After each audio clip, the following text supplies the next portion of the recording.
Hey, this is Paul. And Wayne. From the Countdown Movie and TV Reviews podcast. Folks, did you know that the movie Total Recall was absolutely a dream? What? Definitely It was was absolutely not. a dream, man. What the heck? That is ridiculous. No, it's as well known, but you know what? If you want to hear arguments like this about movies, tune into the show. We do a countdown every week of a movie or TV related topic. And also movie reviews. You're mocking me, aren't you? No, I'm not, and we should stop using that stupid-ass soundboard. How dare you? Well, there it is. Check us out on all your favorite podcatchers. Google us, we're everywhere. So not a dream. Hi there, I'm Lloyd. And I'm John, and we're from Pina Comics. As we dive into your favorite pop culture topics, we may just Occasionally, use language that could be considered... globaloney. What? No, I mean... Oh, foul. Exactly. Offensive. No doubt. Crass. You bet your ass. Sophisticated. What? No. Anyways, you get it by now. It's mostly just... Gutter talk. And one more thing. Watch out for spoilers. Sometimes we drop them like trousers. You've been warned. Listen in.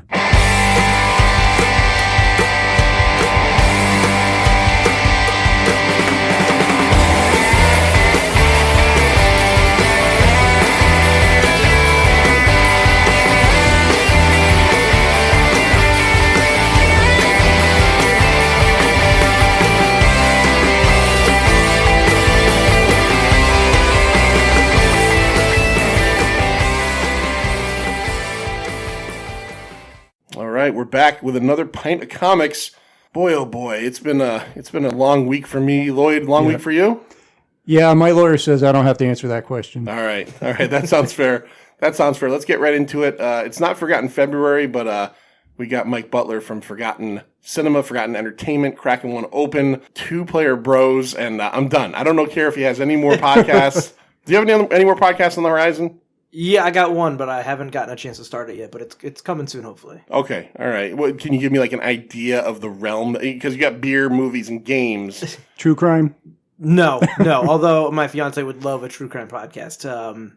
It's Star Trek related. Oh, all right. Interesting. It's Making a Trekkie, where I turn her into a Trekkie. Because I got her to start watching The Next Generation, and me being a big Trekkie. Anyone who listens to Forgotten Cinema knows I point out a Star Trek actor in anything I can. Yes. So it's turning her slowly into a Trekkie as we explore from Next Generation to the original series to Deep Space Nine, the films. All right, cool. And you, we haven't put the episode out yet, but you were on a Triple T with us. You've been on a couple now, where we talked about Star Trek V with our friend Keith from Geek Time Network.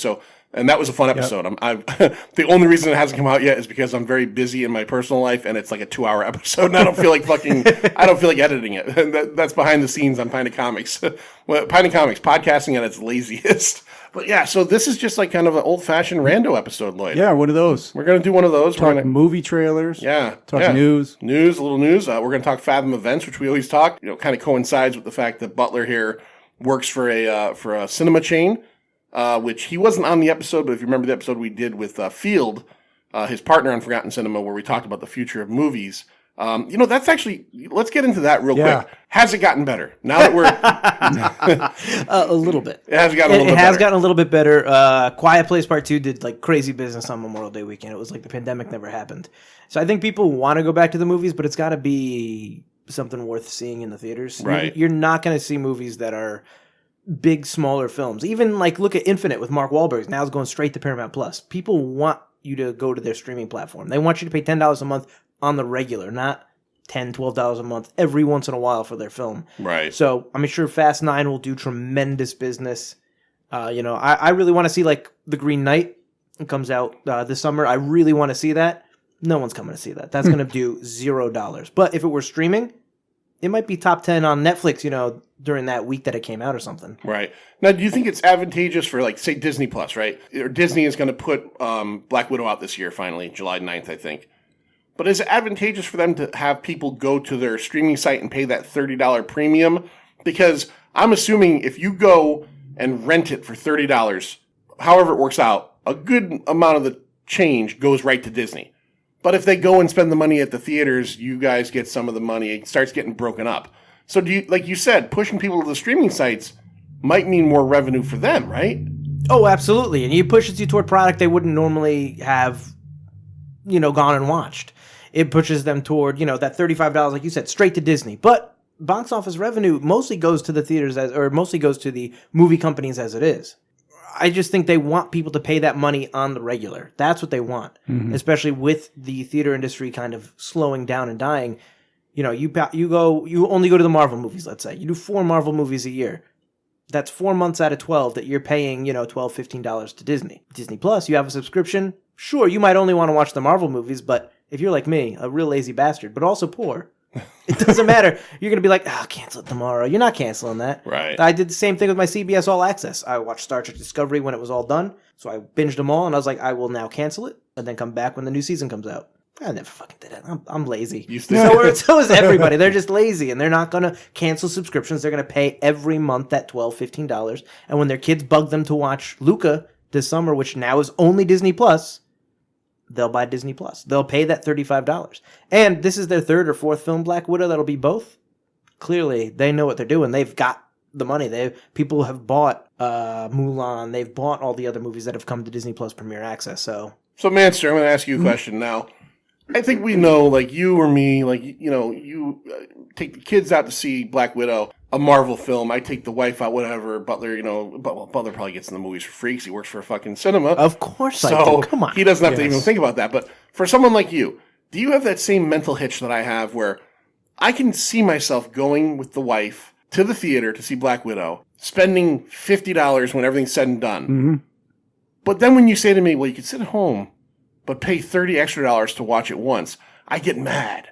Like, do you feel this? Like, is that a weird mental hitch? Because I rented during the pandemic, I rented a few movies, first run or very close to first run, Invisible Man being one of them, for $20, and I was like, it's a pandemic, movie theaters aren't open. I don't mind spending the $20 because that's less than what we would spend to go.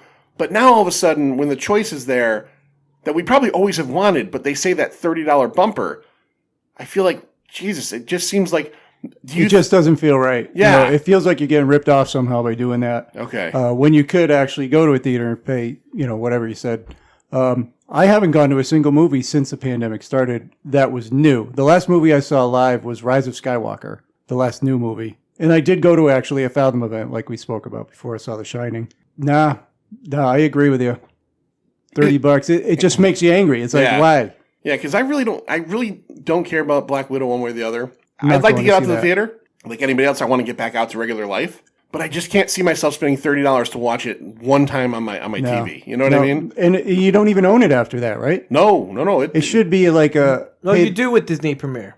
Oh, you do? People with Disney complain, Plus, you own it? People complain so much that you own it now. Like, where does it go? Mulan was going to be one, you just keep streaming it. It's still on Disney Plus. You just keep streaming it over well, and that over. doesn't feel like you own it, though. Well, but that's very common with... Because you need to keep the access to the app. Right, yeah. If you let go of your subscription... Right, I get it. Yeah, you can't put it on like a thumb drive or anything, but right. Yeah, that makes sense. All right. Well, you just said a magic word. You said Fathom Events. So here, we've talked about Fathom Events. Fathom Events is this company that puts out, essentially they do different things. They do live sporting events. They do classic movies. They do riff tracks and put them in movie theaters so people can go and see these things, right? And we've done a couple episodes where we've talked about kind of their slate of movies coming out for the year. Right. Last year we didn't talk about it because guess what? Well, things did actually happen. I take that back. But like you said, you went to see The Shining. It was late in the year. It was like in October or November when the pandemic, well, it's still fucking hot. But I mean, when it seemed to be like kind of like, getting better. Yeah. But they have stuff coming out. And I find this very interesting because we have Butler on. And Butler, again, is a, what was it again? Was it a Domino's certified? I'm a Pizza Hut champ. Pizza Hut champ. Okay, right. So you were certified in the... I've just gotten recertified, by the way. So if anybody was wondering on my prowess and expertise, think no more. I am Can you fold like 100 boxes a minute? I cannot do what that man does. No. Okay. That is 1,000. That is death by 1,000 paper cuts. Yeah. Does your theater, before we get into Fathom Events, does your theater have that mysterious like concession stand down one of the hallways that's never been opened? No, we don't have a satellite stand, which I've always been disappointed about because a satellite stand seems really cool in theory, but yes, no theater has the staff for that, especially nowadays. No theater has had the staff or budget for that in the last 25 years. Because the old North Haven theater had one. Correct. And I had never seen anybody manning that fucking thing, but it was always chock full of, M&Ms and Good and Plenty's, and yeah, probably not Good and Plenty's, but So what you said like the terminology. What is a satellite stand? What is it? Just something you restock from? No, a satellite stand is a satellite stand. It's something you open as another way to entice customers to buy your concessions who didn't like the main line, but now they're going into theater like 15, and they look back and they're like, oh, well, maybe I do want those goobers after all. And then they turn around and they get, some stuff. It's got all the stuff your main, baseline concession stand would have, but it's there at the end of the hallway to re-entice you if you said no the first time. Kind of like if you go to a concert event and you're going to the venues, but they have the cart set up. So you're like, I don't want to drink. Maybe I get that drink. Maybe I get that beer from that cart instead. All right. I have never seen a satellite stand open at least 25 years, maybe even more than that. No. Neither. There's no budget for it. We don't have the budget to staff the actual building itself. So I don't think any theater has in the last 30 years. Maybe for Avengers and stuff like that, but they always project way low. And then you're like, oh, shit, I could have used 8 extra employees because we probably could have used it. But they never think that way. The old North Haven Theater, which has, torn down 3 or 4 years ago and changed over, I could picture it like it was yesterday. You're walking down that first wing, and at the end of it is there it is. It's chock full of fucking candies, and there's a soda machine back there. But you can't get at it. But you can't get at that shit. No. There is never a point. You get up in the middle of the movie, right? And you got to take a leak. You go take a leak, and then you go, you know what? I could also use a fucking refill on my fucking snow caps. Mm-hmm. You could either go to that satellite stand, if it was manned, and get right back in and miss nothing of the movie after your quick piss and getting your snow caps. Or you could walk the extra 300 yards to the fucking center of the lobby, which is what ended up happening. All right, so I feel better about that. I feel better about knowing about that. Okay, now Fathom Events, before we talk about what will be happening this year, and then we're going to kind of gauge if any of these movies or events interest either of you guys.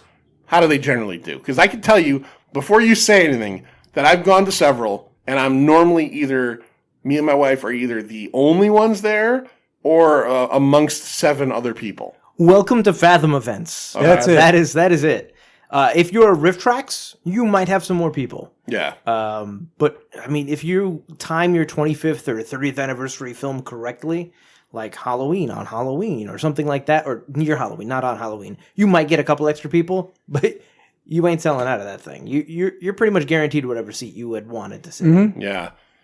We used to do the Riff Tracks heavily for a few years. We'd go to they would do, I think, 4 a year, and we would do all 4. And there was a couple times that they would get, and by busy, I mean like a 10th full. Or That's busy for a Fathom event. Right. But then there was other ones where it was like, holy fuck, like I've never been in a theater alone before. This is interesting. All right. So I'm curious. All right. So let's go over the Fathom events, and I'm going to ask you guys if any of these things interest you. I will say, we've talked about these in the past, and there's always something that I go, oh my God. This year, I'm pretty much staying clear of Fathom events. There's really not a lot going on. Last year you did, I think you mentioned The Shining and also One Flew Over the Cuckoo's Nest. I said I was going, but no, I never went. Yeah, but I mean, last year, The Shining interested me. The pandemic kept me away. Cuckoo's Nest I've never seen. I want to see it. That interested me. There's always something. This year, I don't know. Jerry Maguire's 25th anniversary is happening. I saw Jerry Maguire once in the theaters 25 years ago. That was enough. It was a good movie, but it doesn't really cry for me to go to the theaters again for. But if you're interested, we're here for you. Sunday, June 20th, and Tuesday, June 24th. All right. Manster? No, not at all. I work those days, but I could always just turn it on whenever the hell I want. Yeah. Okay. And still, like you said, it's not a... I love Jerry Maguire. I think it's a great movie. It's not a cinema movie. Yeah, it's not something you have to see in the theaters. Okay. No. TCM, Turner Classic Movies, does a series where they present films, and before they have like a little trivia, factoids, and stuff like that. The Birdcage 25th anniversary. I saw The Birdcage once ever, not in the theater. Sunday, June 27th, Monday the 28th, and Wednesday the 30th. Manster? I saw it once on DVD. Never really need to see that again. Butler. Although, really good performance by Robin Williams. Oh, it was solidly funny. Hank Azaria. With the voice. Hank Azaria. Yeah. No, the other guy. Oh, Nathan Lane. Yeah. No, they're both good. Butler's, that's something that would... Now, for your end, let's go if, like, I didn't work in a cinema. Would I go out for that? If I didn't work in the cinema, no. But for the Birdcage, for certain scenes, I would go up to the booth and maybe pull down the port glass and kind of listen in on a couple scenes that I like. All right, fair. What else do we have here? Turner Classic Movies presents the 70th anniversary of The African Queen. Sunday, July 18th, Wednesday, July 21st, Humphrey Bogart. I've never seen it. That might draw me in out of a curiosity factor, because I've never seen it. And obviously it's It's a classic, right? Yeah. So, Manster, what would that draw you in? I have never seen it either, but I would watch it, but I wouldn't go to a movie theater for it. All right, Butler? Yeah, I would go see that. Have you ever seen it? I have not seen it, so I would go to see that. Like, there are certain Fathom events I have gone to see, even in the public showings, just because I have never seen it as a classic movie. Like, I never saw The French Connection. I watched that and stuff like that. I do enjoy seeing these first run, like, older films on the theater, because when else are you going to get a chance to see that? You're basically not. Turner Classic Movies presents the 5th. This is crazy. You were talking earlier before we got on about feeling old. Yeah. You're going to fucking feel old when I say this. Turner Classic Movies, the 50th anniversary of Willy Wonka and the Chocolate Factory. Sunday, August 15th, and Wednesday, August 18th. This was a favorite of mine as a kid. Always creeped me out. Haven't seen it as an adult in a long time, but there's still a high creep factor. As a kid, I still have a very strong memory of watching this movie, and when Willy Wonka yells at Charlie at the end, when he's testing his metal. Oh, God, that's horrible. Being horrified of him. Horrified. You get nothing! Yep. Nothing! I was like, holy shit, this guy's a fucking nightmare. And then, the kids are drowning in chocolate and blowing up like fucking plums and whatever. Manster, would this drive you out to the theaters? Probably not, because I've seen it plenty of times. Yeah. So, you said you never saw it as an adult. I've seen it at least 4 times, in the last 5-6 years. Yeah. I'm still weirded out by the entire family sleeping in the same bed. Yeah. Like, I get it. I get it. Victorian England or whatever time period we're in or wherever we are, people were poor, but holy shit. Like, let's break them up into a couple couches and stuff too. All right. Yeah, right. Butler. I would go see this. Yeah. I really like Willy Wonka. I've never seen it on the big screen. I think that the colors, the palette, Gene Wilder, it'd be worth it for me to go see on the big screen. All right. Were you a fan of the Tim Burton reboot? No, I absolutely, I hate that movie. Yeah. I love Tim Burton. I love Johnny Depp. I hate that movie. Yeah, that was where Tim Burton started to kind of lose me too, for sure. Turner Classic Movies presents. Wow, Turner Classic is really fucking kicking it forward. That's 80th. most of the Fathom events. Yeah, 80th anniversary right here. All right. Wow. This came out when you were 2 years old, Lloyd. Stop it. All right. All right, wait, what year are we? 21? So this would be 41, right? 1941. Yeah, because my dad was born in 41. He's 80 or going to be 80 this year. So Turner Classic Movies presents Citizen Kane. Oh. Spoiler alert, it was the sled. Yeah, sorry about that. Sunday, September 19th, and Wednesday, September 22nd. I've never seen this movie. I know You've never seen it? Yeah. Oh. Yeah. Yeah, I know. Butler is deeply ashamed of me right now. We've got to have an episode of movies we've never seen. Yeah, we could do that. Absolutely. Make each other see certain movies. There we go. Whole new subset for the pint. Yeah. You've never seen? That's it. You've never seen. Question mark. Holy shit, you've never seen? There's the title right there. All right, Manster, Citizen Kane, theaters. Absolutely. Yes, I would go see that. Okay. I saw it probably last year. Before Mank came out, I watched it again. And just to get the, see one and then see the other. And yeah, I loved it just as much as, I probably didn't love it as much, the first couple times I saw it because I was much younger. Appreciate it much more, as an older statesman. As an elder statesman. Yeah, I'm only 33, but. Yeah, no, that's Butler. All right, Butler, Citizen Kane. Absolutely. It's one of the best films ever made. I know people say that, but it actually is. And I would absolutely watch it on the big screen. I've never seen it. Let's all go. On the big screen. Let's go. Let's make a date right now. Yeah. You guys start penciling it in. Sunday, September 19th, Wednesday the 22nd. I'll block out the seats. Block it out. Yeah, block it out for us. I'm sure we'll be the only 3 guys in there. Probably. That one might do 8 people. Yeah, maybe. Yeah, greatest movie ever gets 8 people. Yeah. that's the fucking on the newspaper headline. Greatest movie ever, and it gets 8. Fills up row C. This one, Manster, I think we're actually going to go see this. All right. This is the one. I saved the best for last. Now, I did not write it down. I'm going to skip a month ahead. In November, West Side Story has a couple of showings. And for some reason, I didn't write that down, but that's for you folks that enjoy West Side Story. All right. And I think that's getting remade, right? Spielberg just remade that. Spielberg in December, I believe. So I think it is in December. So they're probably putting it out there to kind of go along with that. So October 17th, which is a Sunday, and Wednesday the 20th, the Turner Classic Movies 30th anniversary of... Oh, Silence of the Lambs. Silence of the Lambs. Yes, let's go. Yeah. Butler, you a fan? I'm a fan of Mads Mikkelsen as Hannibal. After Mads and Hannibal, I cannot watch Anthony Hopkins in the role. It looks like a clown doing really? Hannibal Lecter. An absolute. I can't. So Melissa loved Mads Mikkelsen too. No, I do too. Absolutely phenomenal job. That show is leagues above Anthony Hopkins. Wow. So the movie is still good. I don't know about leagues. Come on. That's a hot take because remember very recently we did an episode where we were talking about this and we did a Pint Movie Invitational about Red Dragon and with our friend Melissa, and that came up where she loves Hannibal, I love Hannibal, and we both discussed how Mads Mikkelsen really he took a role that was defined by one guy who was the second person to play it, right? But one guy for many years and kind of gave it his own spin and maybe made it better. Maybe that's what we said, and then we did another episode very recently. I think it might have been last week where it got brought up again. Yep. With Anders from yet another Star Wars podcast. Find that on ForgottenEntertainment.com. Nice plug. Yeah. he said the same thing. He said that he liked Mikkelsen, but he said you can't get better than Lecter. Or I'm sorry, you can't get better than Hopkins. And I'm leaning towards they're both great, but you're going straight out and saying you're saying leagues above. You use the word clown. You cannot believe that Hopkins was a professor, was a psychologist, was a man about town, was a great people. He is Willy a Wonka. psychopath. Willy Wonka. What's the step up from there? If this is leagues better than Anthony Hopkins, right? How much better is Gene Wilder than Johnny Depp? That is like fathoms. You wouldn't even be able to see if Gene Wilder was the sun. So he's like the macroscopic Johnny Depp would be Proxima Centauri, another galaxy. Okay, all right. Okay. Or a black hole, just the complete opposite of sunlight. That's a hot take.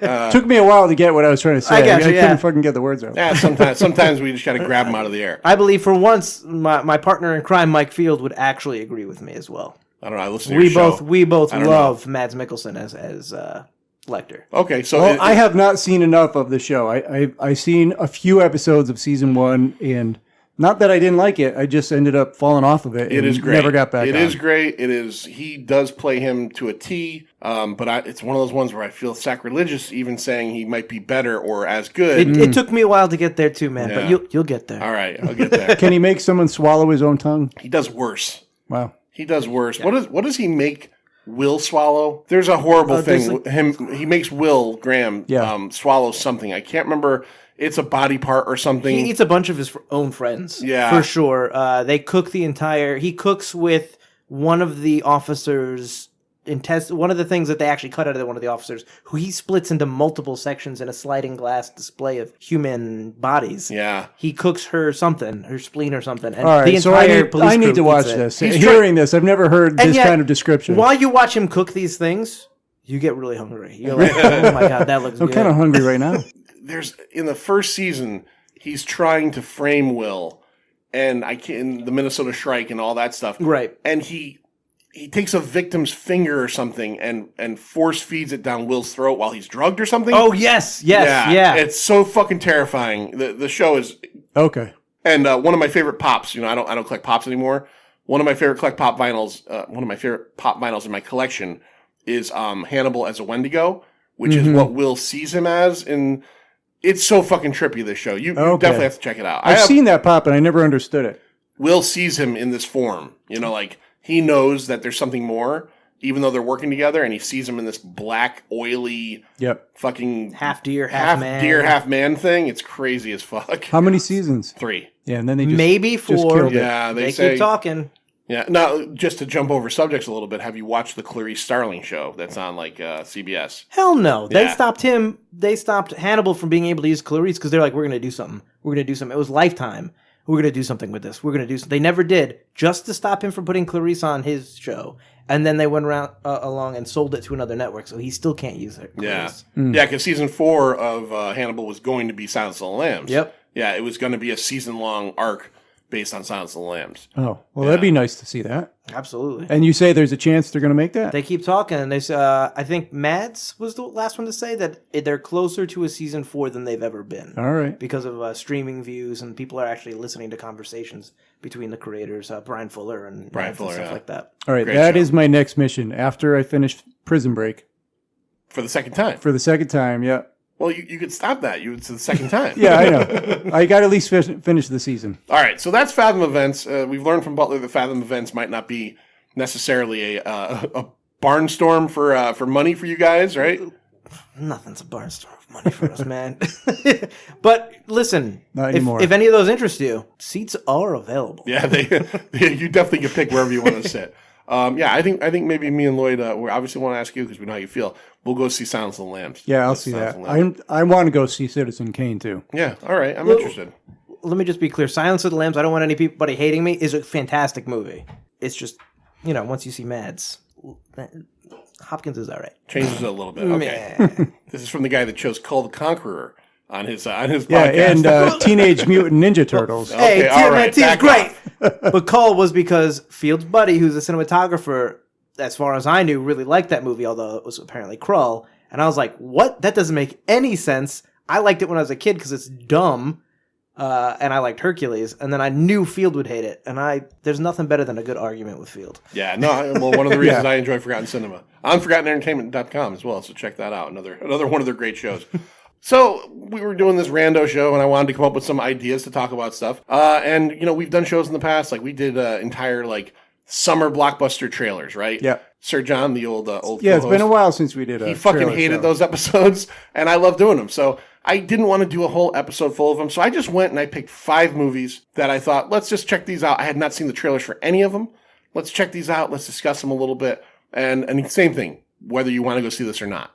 We'll take away the fact that you're probably going to see all of these in some way, shape, or form. I'm going to give a trailer rating too. All right, give a trailer rating, and then will I see it? All right, so let's start off with The Ice Road. The Ice Road. All right. Liam Neeson's been in this section of his career since Taken that he is essentially just doing older guy action roles, right? With titles that essentially are usually pretty like The Commuter, they just seem to be interchangeable. Taken 1 through 3. Why we needed 3 of that fucking movie, I don't know. I don't know. It just seems like he's kind of done being. That's what he does. He's not Love Actually anymore. Yeah, he's not he's done being kind of a serious actor and I don't mean this in any way bad way, but he's kind of fit into a niche. He actually did one I liked a lot, The Gray. Wolf. The Gray. The Gray, which nobody really cared for. The Gray is different because The Gray is at least interesting and a different kind of story. Right. You can't drop any of the other characters in that same film. You're right. Okay. All right. So, The Ice Road, directed by Jonathan Hensley, who directed the 2004 Punisher movie. He also wrote Die Hard with a Vengeance in 1995. Liam Neeson, Lawrence Fishburne, and I wrote this down because I thought her name is great. Yeah. There's a young girl in the film. Her name is Amber Midthunder. Midthunder. She is apparently related to Thor. Thor Midthunder. Thor Midthunder. And she started acting quite young. I didn't get she's been in some stuff, and she was just kind of born into it. She's good. I didn't get too in depth. This comes out on June 25th. Also, Holt McCallany. Holt McCallany is in this, who's on a great. Have you seen Mindhunter? I haven't. Field keeps telling me to watch it. I have not watched it yet. It's on my list of things to do. I have to get to it. All right. Similar situation. David Fincher walks away from that to do other stuff. I hope he wisens up because he did say that he's in talks to do it again because he left to work on Love, Death and Robots and Mank, and then he's coming back to it. He says good because 2 seasons, one of the best shows on TV. That needs to be revisited. Yes, and we were building up. There's a whole sub story with the BTK killer. Yeah, who in every episode where he's amping up and getting 5-minute segments where you could tell he's going to be one of their cases and.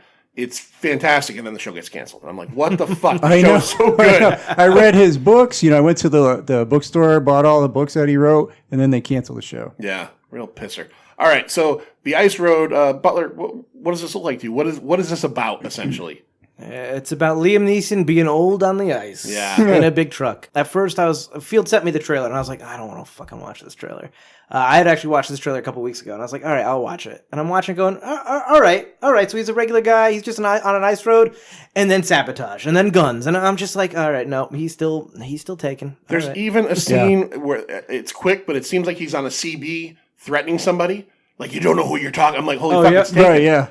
It's taken. So essentially there's a cave-in, and they've got to deliver 300 feet of pipe to get these 25 miners out or, get them air. Everything about this movie seems 10 to 15 to 20 years too late. When was Ice Road Truckers a popular show? 10 years ago. Yeah. Because I used to watch it with my wife for a while, And I was fascinated by it because at the time you never heard of that shit. Right. There's dudes that drive on the fucking solid Driving ice. over the ocean and Driving shit. on the ocean Yeah. in 18-wheelers. This is fucking interesting. In 2009, right? We're in 2021. It looks like almost like Twister in a way, like with all these kind of like things are happening, like the ice is cracking. Yeah, you got the wave ripple going through That's what I mean, road. like the natural disaster. You've got the bridge falling down. Yeah, the very last scene in the trailer shows the 18-wheeler like sinking In the water, or in the water. I don't know, Manster. You said you got it's trailer got ratings. Subterfuge in it. I mean, there's something going on behind the scenes. Yeah, one of the corporate guys is like, they can't find out anything else. And you're like, oh, this movie is 8 different movies in a sack. Yeah, and we've just shaken it up and hit it with a fucking baseball bat and see what shakes out. That's right. Trailer rating. I mean, right. you give it a trailer rating. What would you say? My trailer rating, we're doing 5,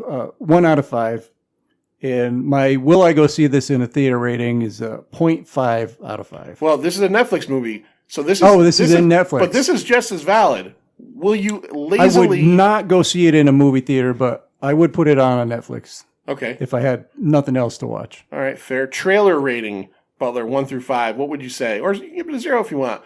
In terms of just how they put this trailer together and your interest in it from that. Trailer-wise, I would say it's a 2.5. Yeah. It got me until it was Liam Neeson being Liam Neeson with the guns and stuff. Once the guns appeared, I went with like in a bag and shaking the bag. Will I watch it in theaters? No, but obviously it's going to Netflix now because it got bought, and I'm still not going to watch it. Yeah, I'm just sick of Liam Neeson not being the actor I know he can be. I mean, this guy was in Schindler's List, yeah, right. And now he's doing this, and I get it. He even said, until I can not work out anymore, I'm not going to do action movies because.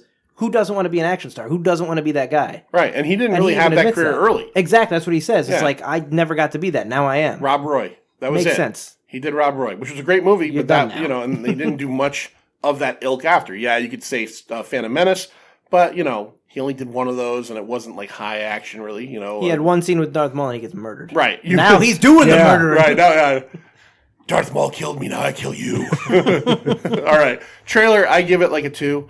It looked like bland action, the movie. Yeah. And as far as it's bland action on ice. yeah, bland action on ice. A Absolutely. lot of jackknifing trailers. Yeah. A lot of stunt truck driving. Even- What is that scene that some lady backs into a spot by? Unfast forward. Yeah, exactly. Well, they're trying to show because they have to bail her out of jail. She's like she's the renegade truck driver. It just seems so generic. $50 whole.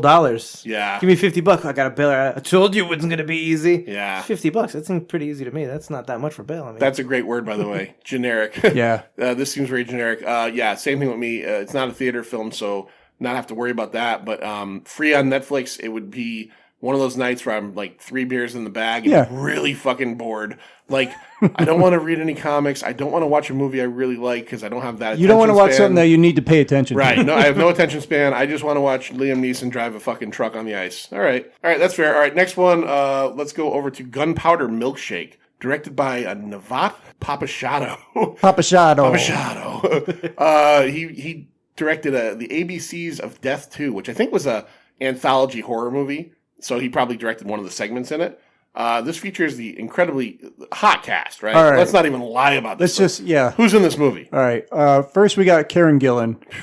All right. Lena Headey. Yep. Carla Gugino. Oh, Carla Gugino. You had me at Lena Headey and Carla Gugino. Michelle Yeoh. Yep. Oh, Carla Gugino, obviously channeling Sally Field. She actually is. Yeah, you're right. You agree? Okay. Angela Bassett and Paul Giamatti.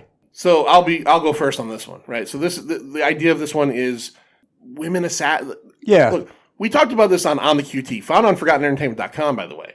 Brand new show that Lloyd and I are doing, and we Very talked about good show. it this very week that this episode comes out. Our Pulp Fiction episode comes out, and during that episode, which you should go hear anyway, I'll give you a clip or I'll give you a little hint.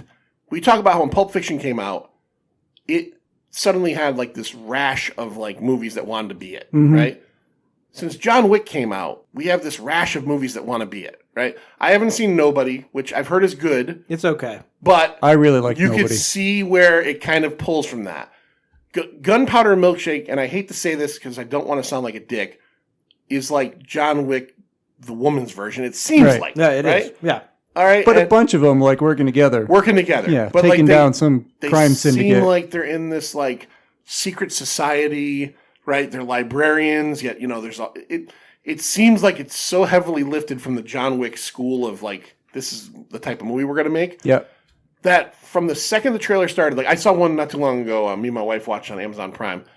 Very similar as well with Daniel Radcliffe, Guns Akimbo. Okay? Oh yeah, I saw that.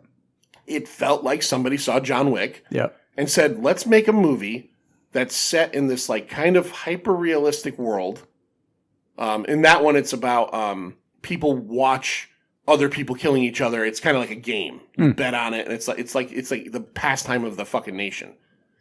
But it just seems like everybody's going, John Wick, let's do this. And obviously for good reason. They're making John Wick 4. There's been 3 successful ones. Butler, what were we going to say? Well, to be fair to Guns Akimbo, it was released filmed or released at the same time around John Wick. So it's not a John Wick clone, that one. Oh, really? It just happens to be similar. It feels It's very that similar. old? It's Guns that Akimbo? old. Yeah, Guns Akimbo's been around for a while. Okay, all right. And I didn't hate that one. I didn't like it either. I didn't hate it. The trailer for that film was way better than the film. I saw the trailer and I was like, oh, this is... Harry Potter's got guns strapped to his hand? What's going on? And then I watched it and I was like, it's not as clever as the trailer makes it. Not at all. Yeah. You're absolutely right. Not at all. Lena Headey and Karen Gillan are a strange mother and daughter who are like top level assassins. And of course, there's a little kid involved. Yep. Right? They got to get a little cute with the little kid. I was bored halfway through this trailer, and there was a ton of like cool shit going on in this trailer. There's a lot of cool shit in the Carla trailer. There's Gugino, slow-mo, there's gunplay. Gunplay. Carla Gugino in a van with a fucking, like a M60 or something, or whatever it is. But like, it's just overload for me. I'm just overloaded. So I'll go first on this one. I'm going to give the trailer, I'm going to go like 2.25. It's more exciting than the Ice Road trailer, but man, it just doesn't really draw me in. And, Paul Giamatti was the best part of the trailer. Yeah. And I don't mean that like... he must be the Ian McShane character. Paul Giamatti and Michelle Yeoh were really exciting to see. Mm-hmm. But overall, I was just kind of like, this just seems like sensory overload. This looks like the kind of movie that will just like halfway through I'll have a headache. What is the line that Lena Headey says to Karen? You're my favorite person to kill people with. Yeah. Yeah. And theater-wise, because this is a theater film, this actually comes out, I didn't say that, this one comes out on July 14th. July 14th, I will not be going to see Gunpowder Milkshake. All right, let's go to Butler next, and we'll finish off with Lloyd. Girl John Wick meets Drive, or Driver, whatever it is with Ryan Gosling, that's what this movie is to me. Yeah. It's way... The trailer sucks. The trailer is a 2 for me, maybe a 1.5. It's way too trying to be John Wick. I don't need you to set up the firm for me in the trailer. I get it. Like you said, you might as well have Ian McShane come and welcome to the Continental. Right. Some of the fight scenes with Karen Gillan did seem cool, like the parking garage fight where she's got the motorcycle helmet or whatever. That's cool. And the cast is great. Karen Gillan, she's really attractive. I would like to see it, and I get to see it for free. If I wasn't able to see it for free, no. Trailer sucks. Okay. But the action could be good. Would you say 2 for the trailer? 2 for the trailer. All right. I'm going to give, I like it a little bit more than you guys, 2.5 for the trailer.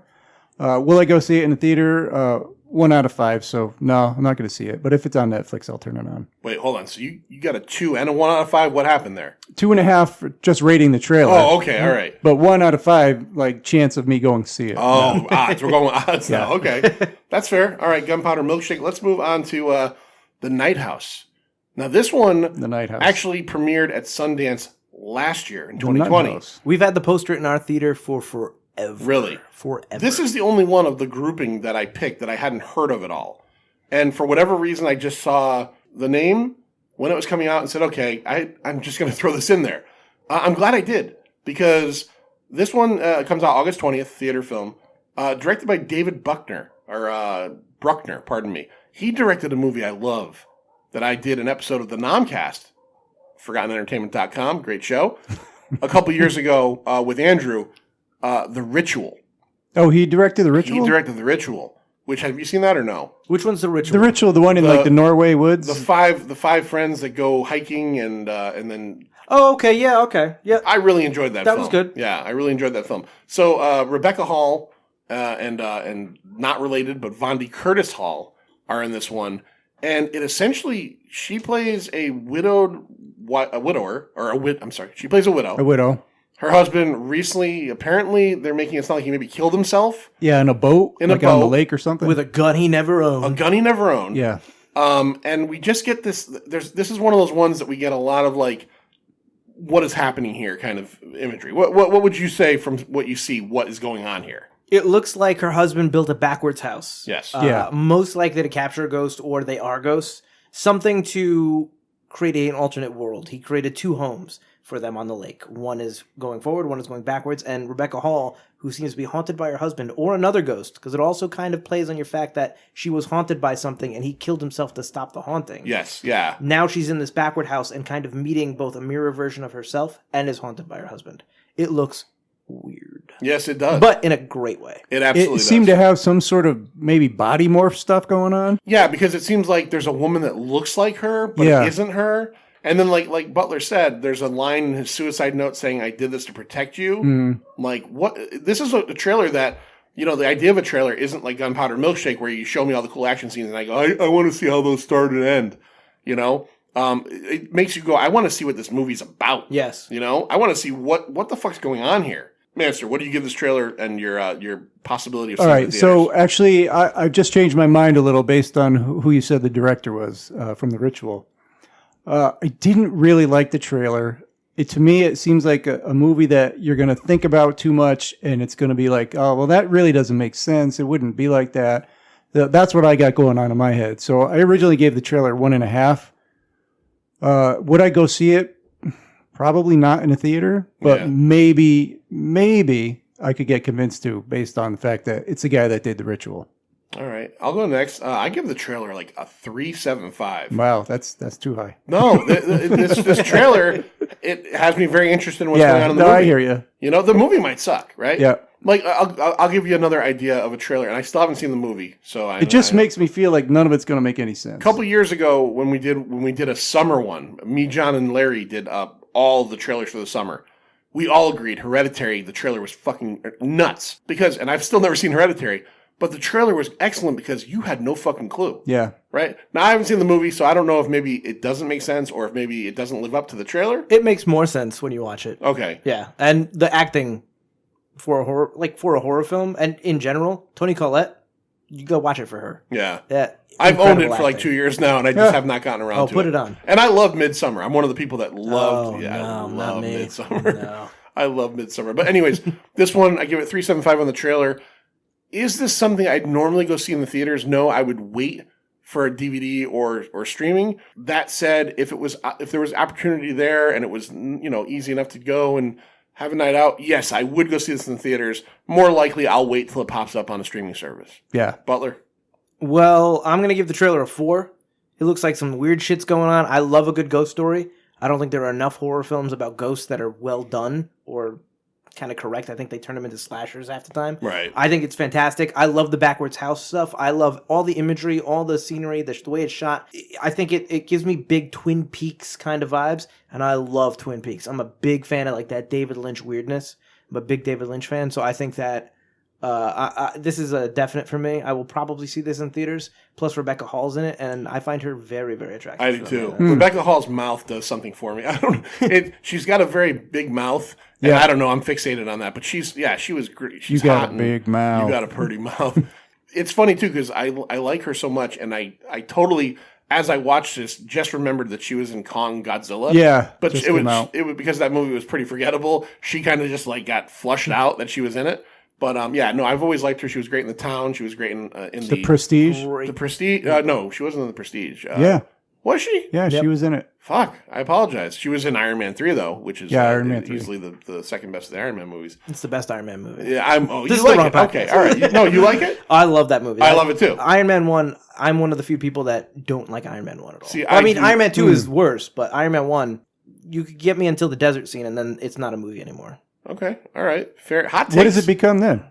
It becomes garbage. It's not a movie. I think it's garbage. It's great Act 1 and Act 2-ish, basically, when he escapes the desert, and then it's no longer a movie. It's All right. we got to get him a suit. Bad guy's forgettable. Last fight isn't even a fight. It's just, and granted, it's Marvel's first movie, so that could have something to do with it. But they always have third act issues, and it's not a. Robert Downey Jr. is the only reason people like that movie. Only reason. All right, I like it for more, but I get it. I love 3. I'm enamored by you right now because I love 3, and all I 3 do is fantastic. I get thrown down flights of stairs for saying I like. yeah, 3. you take a lot of I flack will for pick that. you up, man. Thank you. I'm a comic fan from way back when, and I'm the last guy that's going to complain about the Mandarin twist. Yeah. Because you know what? No matter how they had it planned out, they're obviously fixing it or doing what they planned on doing from the beginning, going into Shang-Chi and all that stuff. Mm-hmm. So you know what? They had a plan, and it's working, right? So everybody was so mad about that. Iron Man doesn't have great villains. The Mandarin is not a fucking great villain, No. right? And also, not to mention, if you really want to get into it, the Mandarin is a very cringy kind of stereotypical villain, right? Which would be really hard to pull off as they did in the comics in 1970, 1965 or 78 or whatever it was. This Chinese wizard with his 10 rings that do different magical things. It's kind of tough to broach that. Okay, this one is The Tomorrow War from Amazon Prime. This one will be, you won't have to worry about the theater, so we'll talk about Amazon Prime. July 2nd, Chris Pratt, J.K. Simmons. This was directed by a guy named Chris McKay, who did the Lego Batman movie. Okay. Trailer in this one, essentially. Happy family guy, chilling out, watching TV, watching soccer. The whole world's watching soccer, which is why right. you immediately know this movie's bullshit. Yeah. Right? And all of a sudden... Like Terminator-esque stuff happens in the middle of the field. And what happens? Future people come. Or future people come and say what, Lloyd? Basically, your human race is going to be extinct in, 30 years? Yes. We're fighting a war 30 years in the future that's going to determine what happens. That's right. And we're going to start drafting people. Yeah, it's got Chris Pratt. Forgive me if I say this wrong. Yvonne Jacqueline Trezowski. She's from Chuck, and she's from Chuck. She's also hot. From Handmaid's Tale. Yeah. Betty Gilpin from Glow and from Hurt. I know you didn't like Hurt, but I liked Hurt. And J.K. Simmons. Hurt. No, The Hunt. What did I say? Hurt? Yeah, The Hunt. The Hunt. Sorry, The Hunt. Yeah, sorry, that's people. fine. That's fine. The I'm like, Hunt. Hurt. I don't remember not liking Hurt. Yeah. I remember not liking The Hunt. Yeah. It's whatever. I was interested by this one, to be honest with you. I wasn't interested in this. To me, it kind of checks off that 14-year-old, oh, cool. The idea, I don't know if it's based on one. It sounds like it's based on some kind of comic book.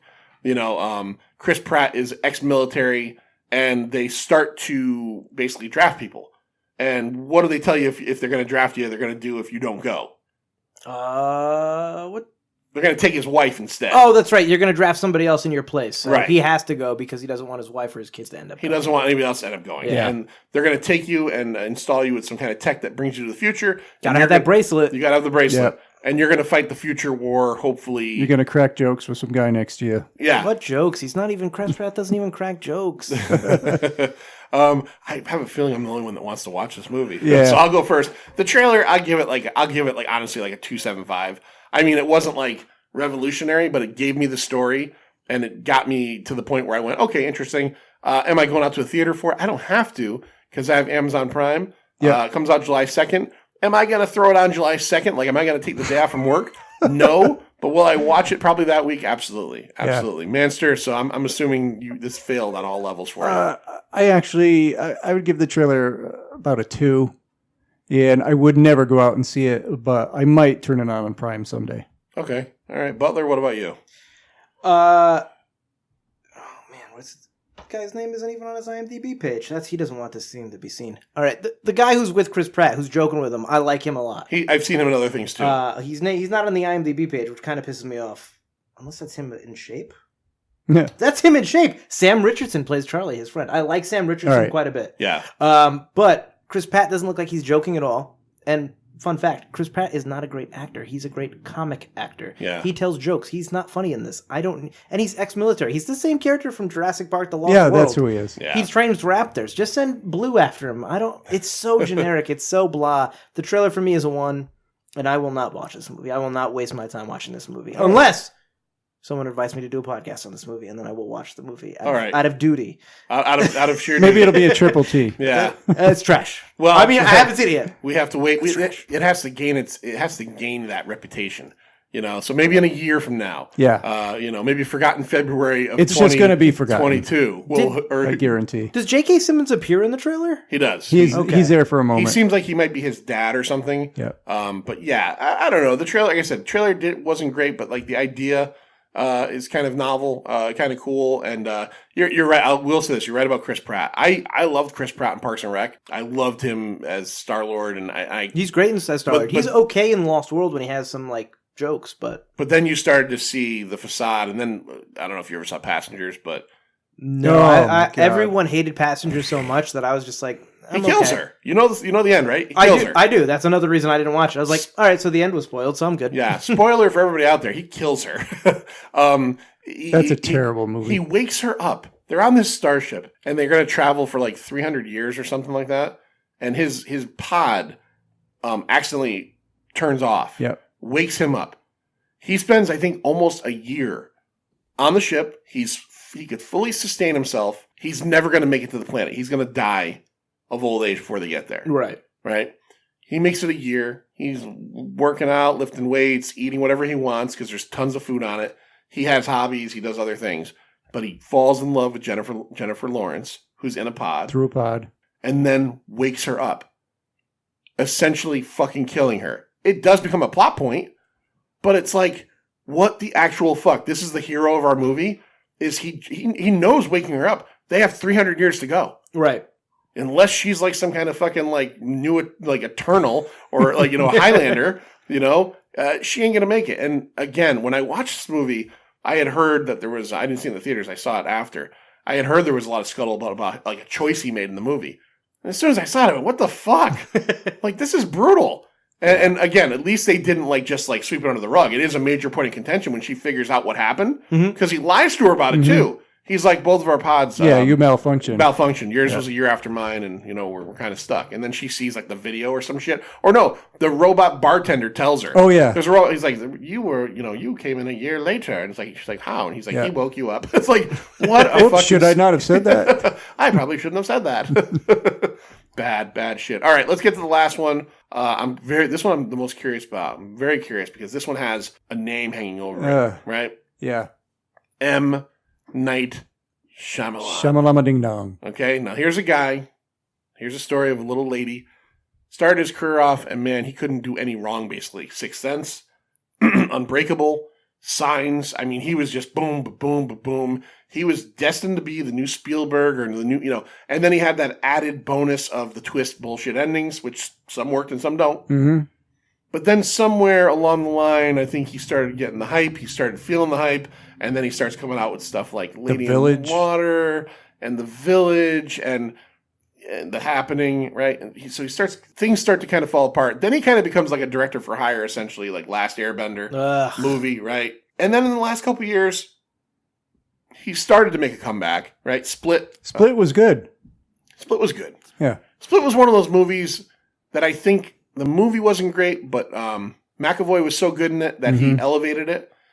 He did the one I've never seen about the grandparents' house, which I've heard is a good horror movie. I still have to watch that as well, but everyone coming out of the movie loved it. Yeah, The Visit, I think it's called. Yeah. But then he had a major falling with, which I still haven't seen, and I won't see, Glass, because I love Unbreakable, and I don't need that negativity. It will ruin Split and Unbreakable for you forever. Yeah, I refuse to watch it. Yeah. It's another one of those movies of guess what scene Bruce Willis is actually in, and guess what? It's probably 2. Really? It's just the back of his bald head not wanting to be in movies, and that's part of what kills it. Okay, so I'm never seeing this. Nope, thing. me neither. But he's got a new one called Old coming out. Old. Okay, Old. I think this is interesting. Is based on a 2010 graphic novel. So this is a comic book film. I'm assuming French, maybe. The writer is Pierre Levy, and it was called Sandcastle. Gael Garcia Bernal, Rufus Sewell. And one of my favorites, a character actor, he was on Lost, Ken Leung. I think it's a Ken Leung. He was on Lost. He's been in a couple other things. Yeah. The only guy I knew in this was Alex Wolff. He was the young man with the like mole on his cheek. He's the kid in Hereditary, right? Yes, he's in Hereditary. And he Jumanji. Jumanji. Oh, I've never seen Jumanji. Yeah, Welcome to the Jungle. And my friend Dahmer. He was in that too. I have the graphic novel, which I've been meaning to read. I have not seen the movie yet, so I want to check that out. So, essentially, Lloyd, what is the premise of this film? Well, a young family goes to some like remote tropical beach island.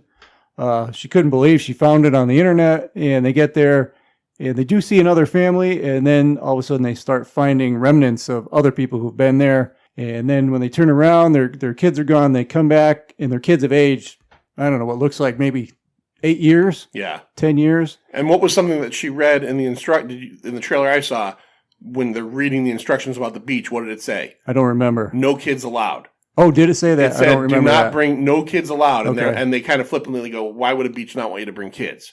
Yeah, so Butler, what do we see happening here? What's going on?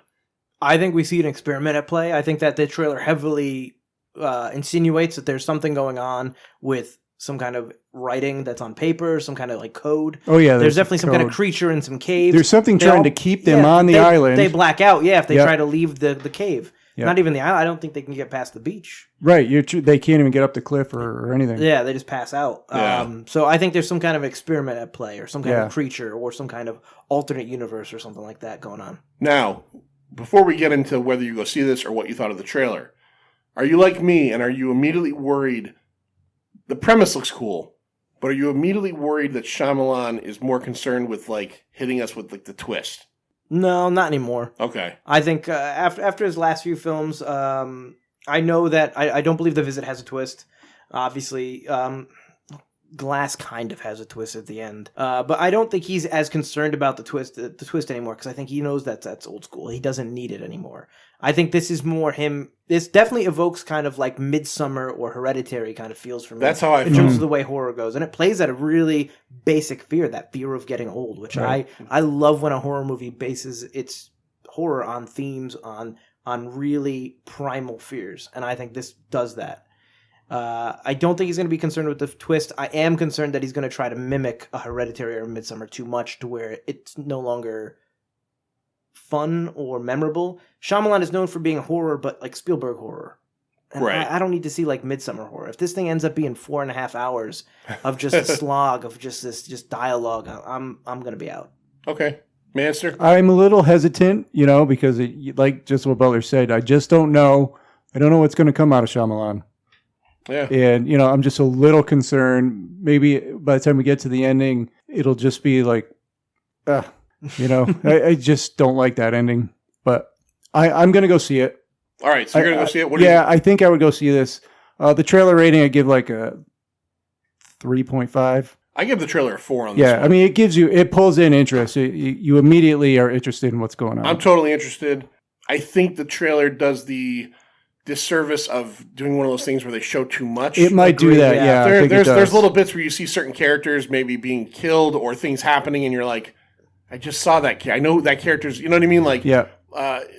You're showing a little bit too much there. You don't have to. You got that great little. The idea, the premise right off the bat is interesting.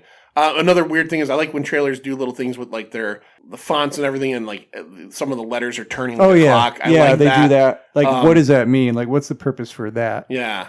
And Rufus Sewell, I always loved Dark City. Just the idea. And again, the fact that he's doing this based on a comic, especially a comic that doesn't seem to be an American product, so we don't all know about it. There's part of me that's like, I want to go on Amazon and buy this thing now and read it and know what this thing's about. Again, I think everything here is hypothetical because I'm not afraid to go to the theaters for COVID's sake anymore. I'm done with that shit. But now it's just do I really actually want to go to a theater to see something, or can I wait? But yes, I would see this in the theaters. This would be something I might say to my wife, hey, you want to go next week and go see this? And with no problem. Yeah. Butler, what about you? Trailer-wise, I'm going to give it a 2.5, 3. I like the trailer, but it does show way too much. This trailer could be 30 seconds less. I don't need to see the girl being pregnant. I think that's probably too big of a plot point. And there's clearly the siphon in the cave with the paper with the writing, and then the cave monster clearly that they're running away from at the end in the trailer. I don't need to see that. Those seem like big spoilers for me that I don't need to see, and I shouldn't see. But does it get my interest piqued? Yes, it's Shyamalan. I'll watch it. Whether it sucks or not, I need to watch Shyamalan because, like you said, Signs, Unbreakable. I even like The Village to a point, and The Sixth Sense. Those 4 movies alone make me want to watch any M. Night Shyamalan movie. Yeah. I don't hate The Village either. I just was bothered by the whole blind girl at the end. Like, it's not the twist that bothers me. I actually like the twist. I do too. But I don't like what happens with why they use the monsters. I think that's such an overblown reason for having monsters. Yeah. And I don't like the Joaquin Phoenix love triangle part of it. Yeah, it's toward been the a end. while. Yeah, right. I can't remember the other guy, but he gets stabbed, right? yeah, or he falls in the pit. No, he stabs the other guy, and Joaquin Phoenix is the mentally challenged individual who falls in the pit, I believe. Right, I think so. And, yeah, that whole part, I was like, I don't know. I had a problem with the blind girl like going on the journey. Just finding it in general. Just finding it, it's like, okay, all right. We here at Pine of Comics, Lloyd and myself have been doing a show which is coming out weekly for the next I guess from 10 this weeks. Point, yeah, 10 9 weeks weeks total. at this point. At this point, 9 weeks. We're on the QT. We're talking about the films of Quentin Tarantino. Butler, do you want to cover everything else you guys got going on over there? Oh my God, Forgotten Entertainment is the place to be if you want podcasts about pop culture. We've got On the QT, which you guys are great. I love that show. Thank you. I'm going to be All on right. that show. But All right. So far, the episodes that I've heard, or the episode I've heard, is fantastic. Thanks, man. We've also got yet another Star Wars podcast by most of the people who do Bohemian Geek Studies, which is another podcast that is on Forgotten Entertainment. We've also got yet another DC Animated Universe podcast, which as we're filming today, their first episode is, I believe, coming out, and they're doing a live stream of their first episode. Oh, that's So awesome. they're watching the movie with fans, anybody who wants to watch it with them. Oh, that's so cool. check that out. We've also got my shows, Forgotten Entertainment, or Forgotten Cinema, with Mike Field that we've talked about a couple times in this podcast so far. We've got Crack One Open I do with my fiance about beer, and I've got Two Player Bros, a podcast about video games that I do as well. And Andrew Morgan, who has been on this show quite a few times, does the Nomcast about Netflix original movies, which we have brought up quite a few. That I think a couple of them he's covered. Yeah. I'm wondering if he'll be doing the ice road. I'll have There ain't no way he's not doing that. He's Yeah, got to yeah. do Ice Road Truckers. Come on. Yeah, that's Ice Road Truckers. that's their tent pole for the fucking the summer over there on Netflix. So They're like, we got Neeson. Yeah, we got Neeson, man. this summer we've got Neeson. All right, well, it's always great having you on, Butler. Thanks for having me. Yeah, thanks again for being here. Thanks for coming by. You're only the third guest back in the house since we've been doing these live again. I feel privileged. It's so I'm honored. awesome. It's so awesome. right. This last year was so fucking weird, but it's good to be back and seeing people eye to eye again. Manster, why don't you tell everybody everything they need to know about Pine of Comics and maybe throw on the QT there again. Again, well, on the QT, you can get every week from now during the summer on ForgottenEntertainment.com. You can check out our website at pineofcomics.com. Subscribe to this podcast on Apple Podcasts, Spotify, Stitcher, Amazon, and whatnot. Subscribe to our YouTube channel. You get podcasts and reviews and videos there. And on Facebook and Twitter, it's at Pint of Comics. And on Instagram, it's at Pint_O_comics. And again, we've asked this a few times. Maybe if you wouldn't mind, pretty please, with sugar on top. Pretty head over, please. Head over to any of those podcatching apps, and if they have that rating capability, get on there. Please. We're doing. We're never going to shove in your face. We've got like 20 reviews. Yeah, we want more. Well, 53. 53. But it's been 53 for about 4 years now. Right. So, maybe just jump in there and just, hey, John and Lloyd really entertain the shit out of me weekly. I love those guys. Yeah. Or hey, I don't really like the sound of John's voice. Fire him and bring Butler, and I like that guy. Anything. We don't care. We're fine Something. with Just that. say something. Say something. But until then, what are the words, Lloyd? See ya. It's over, Johnny. It's over. Nothing is over. Nothing. You just don't turn it off.